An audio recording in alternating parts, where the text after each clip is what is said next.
बिस्मिल्लाहिर्रहमानिर्रहीम। नाजरीन, कैदी नंबर 943 जो कि पहले 804 था। जब वो अटक जेल में थे तो उनका कैदी नंबर 804 था। अब अडयाला जेल में उनका कैदी नंबर 943 है। नाजरीन, कैदी नंबर 943 ने आज फिर दो टोक पैगाम दिया कि डील की जितनी भी बातें हो रही हैं, जो भी खबरें फैलाई जा रही हैं, वो बेबुनियाद है। कोई डील, किसी से कोई डील नहीं हो रही। इस डील के बाद, इस बयान के बाद, जब उन्होंने इनकार कर दिया डील से, तो मुक्तदिर हलकों की जानिब से अपना एक और वार खेला गया। शायद उन्होंने अपना आखिरी वार खेला और उस्मान डार को मैदान में उतार दिया। उस्मान डार पर भी बात करेंगे, उससे पहले बात कर लेते हैं कैदी नंबर 943 की।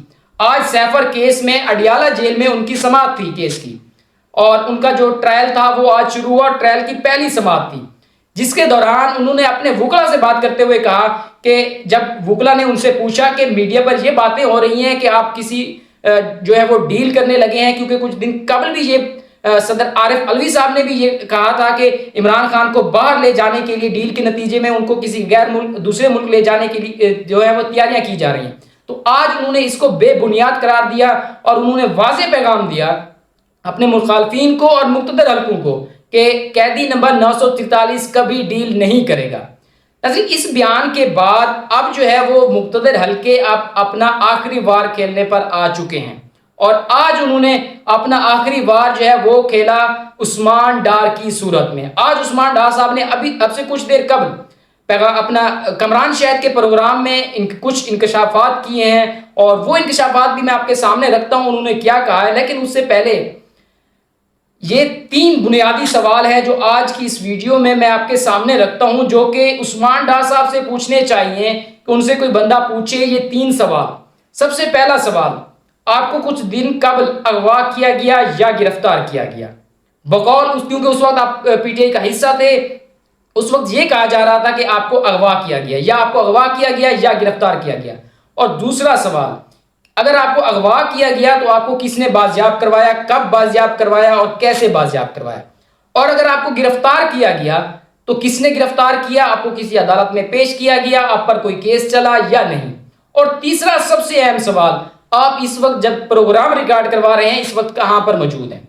तो नाजरीन, अगर इन 3 सवालों के जवाब मिल जाएं तो उस्मान डार की जितनी भी बातें हैं उन तमाम तर बातों का सवाल, उनका जो जवाब है वो भी आपको मिल जाएगा। अब बात करते हैं उस्मान डार ने आज के प्रोग्राम में कौन कौन से इंकशाफात किए, और साथ ही साथ मैं आपको ये भी बताऊंगा कि उस्मान डार साहब कितना सच बोल रहे हैं और कितना झूठ बोल रहे हैं। ये आज की इस वीडियो में मैं कुछ सबूत हैं उनके ट्विटर से मैंने इकट्ठे किए हैं, वो भी मैं आपके सामने रखता हूं।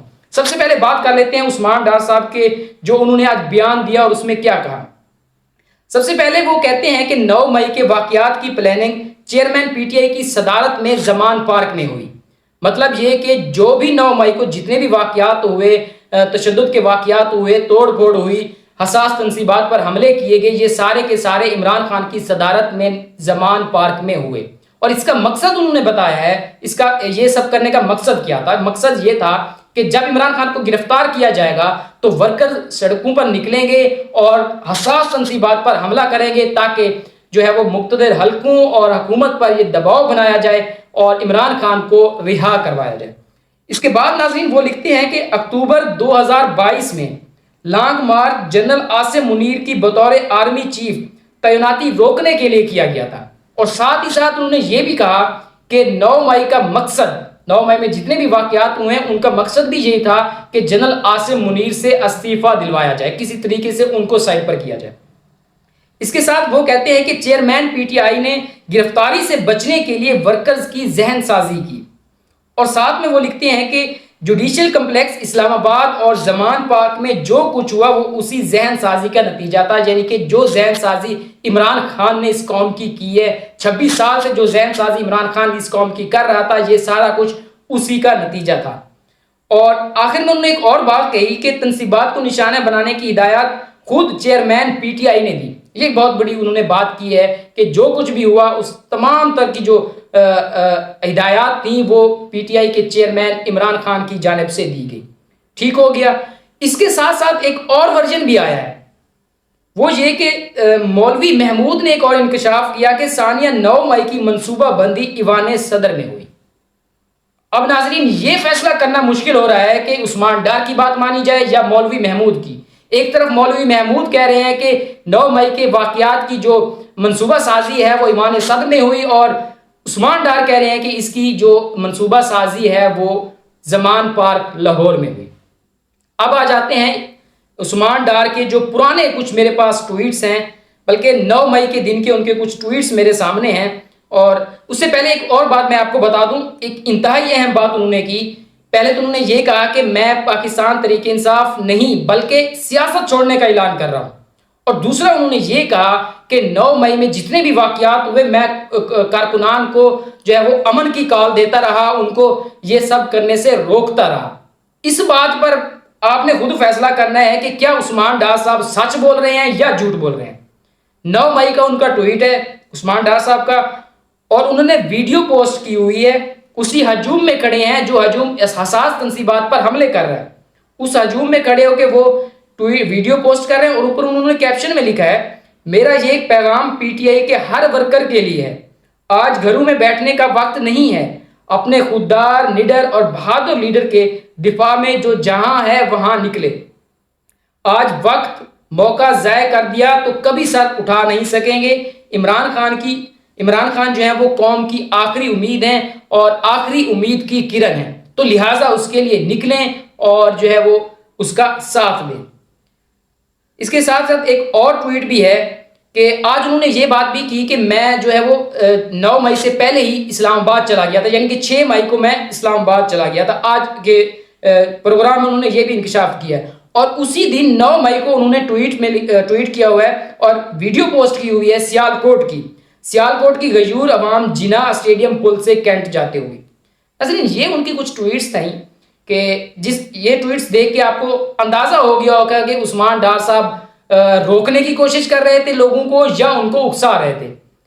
इससे वाज़ेह लग रहा है कि जो उस्मान डार साहब हैं वो वाज़ेह तौर पर अपने कारकुनान को ये हिदायत दे रहे हैं कि आप भी ज़्यादा से ज़्यादा लोग जो हैं वो बाहर निकलें और अपने लीडर का दिफा करें। आज वो कह रहे हैं कि नहीं जी मैं तो उधर था ही नहीं, दूसरी बात ये कि मैं लोगों को रोकता रहा।